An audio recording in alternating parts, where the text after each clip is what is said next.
ఆర్థికంగా బాగా లేదా ఆర్థిక పరిస్థితులు కొంత వెయిట్ చేయాలనేసి కూడా కొన్నిసార్లు విన్నపించుకున్నటువంటి సందర్భాలు ఉన్నాయి సీఎం రిటైర్మెంట్ అయినటువంటి ఎంప్లాయీస్ని. మరి మీరేం చెప్తారు సార్? అంటే ప్రభుత్వానికి టైం ఇవ్వదలుచుకున్నారా?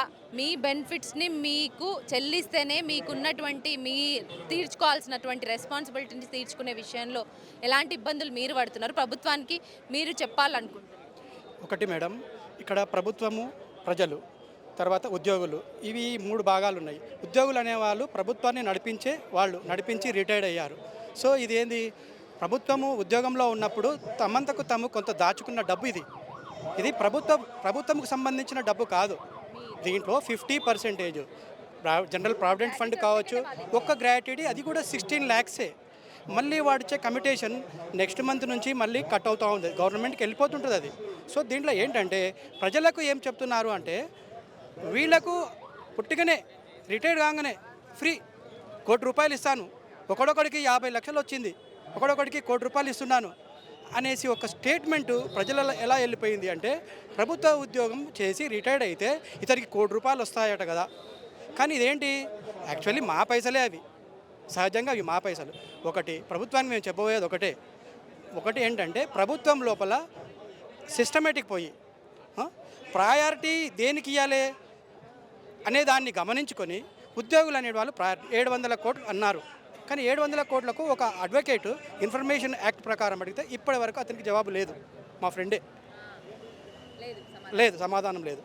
కోర్టులో కేసు ఫైల్ చేసినప్పుడు మీరు ఎవరెవరికి ఇచ్చారు, ఎక్కడెక్కడ ఇచ్చారు, ఏప్రిల్ 2024 నుంచి ఒక ప్రయారిటీ ప్రకారం మీరు ఇచ్చారా లేదా? ఇప్పటివరకు ఆర్టీఐ యాక్ట్ ప్రకారం, ఆర్టీఐ యాక్ట్ ఎవరు తెచ్చారు? రాహుల్ గాంధీ గారు తెచ్చారు, కాంగ్రెస్, అఖిల భారత కాంగ్రెస్ తెచ్చారు. కానీ దానికి కూడా జవాబు లేదు. ఇక్కడ IAS officers instructed administrative service అవుతున్నారు తప్పితే ఇండియన్ అడ్మినిస్ట్రేటివ్ సర్వీస్గా మారడం లేదు. దయచేసి, ఎందుకంటే ప్రభుత్వాలు, రాజకీయ నాయకులు వీళ్ళంతా వాళ్ళ అవసరం కోసము ఫ్రీ పథకం అంటారు, అదంటారు, ఇదంటారు. కానీ ఐఏఎస్లు అనేది మేము వాళ్ళము అవినామం. ఒక కలెక్టర్కు ఒక ఉద్యోగిగా మేము భయపడతాం. ఒక ఐఏఎస్ ఆఫీసర్ చీఫ్ సెక్రటరీ అయినాడు, ఒక IAS officer principal secretary of finance అయ్యాడు. అతనికి తెలుసు ఇది గవర్నమెంట్కి నచ్చచెప్పి ఇది మనం పెండింగ్ పెట్టకూడదు, ఇది ఇవ్వాలి. దీంట్లో పెద్ద మీకు అభ్యంతరం ఏమి ఉండదు. ఒక రెవెన్యూ డిపార్ట్మెంట్ ఉంది, రెవెన్యూలో వాళ్ళకున్నాయి తెలుసు, వాళ్ళు ఇస్తున్నారు. ఇక్కడ ఇది ఉంది. మొన్ననే చూశారు, బంజారా హిల్స్ ఇన్సిడెంట్ చూశారు. ఎవరి కోసము? రెవెన్యూ ఉద్యోగస్తుల కోసమే దాన్ని క్రియేట్ చేశారు. అక్కడ కూలగొట్టడం ఎందుకు చేశారు? అది క్రియేట్ చేశారు, గవర్నమెంట్ ల్యాండ్ అది. సరే, మేబీ హిందువులు అది మనోభావాలు ఇవన్నీ మళ్ళీ ఏమైనాయి అక్కడికి వస్తే ఆ కబ్జా అనేది ఎక్కడ జరుగుతుంది అనేది తెలియడం లేదు. కబ్జాలు కాకుండా భూ కబ్జాలు జిల్లాలో జరుగుతున్నాయి, తాలూకాలో జరుగుతున్నాయి, గ్రామాల్లో కూడా జరుగుతున్నాయి. అలాంటి వాటినండి గవర్నమెంట్కి కొంత టైం ఇవ్వకుండా ధర్నాలు కానీ ఆర్థిక వసతులు ఎలా అనేది మీరు చెప్పబోతున్నాను. సో ఆర్థికంగా అంతా బాగుంది, కానీ దాన్ని సెట్ చేసుకోవాలి. ఇప్పుడు వైఎస్ రాజశేఖర కొంత టైం ఇచ్చుంటే గవర్నమెంట్ ఏమైనా తీర్చేదా? ఇలా ఒత్తిడి తేవడం వల్ల మీ వెనకాల వేరే ప్రతిపక్ష పార్టీలు ఉండే ఇట్లాంటి మహాధర్నాలకు మిమ్మల్ని తీసుకొస్తున్నారు. అలా కాదు, ఎందుకంటే 5 సంవత్సరాలు రైతు బంధు ఇవ్వాల్సిందే.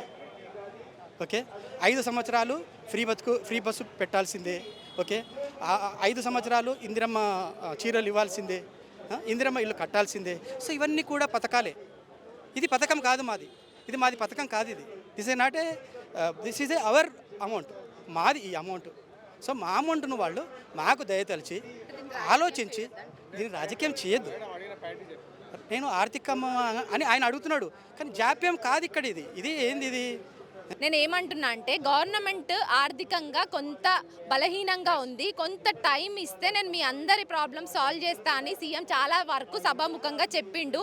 ఇప్పుడు మీరు చేసేటువంటి మహాసభలు కావచ్చు, ధర్నాలు, నిరసనల వెనక ప్రతిపక్ష పార్టీలు మిమ్మల్ని ప్రేరేపిస్తున్నాయి అంటున్నారు. దానికి ఏం చెప్తారు? That is wrong. ఎందుకంటే ప్రభుత్వ ఉద్యోగి ఎప్పుడు అనేవాడు అన్ని గవర్నమెంట్కు అనుకూలంగా ఉంటాడు.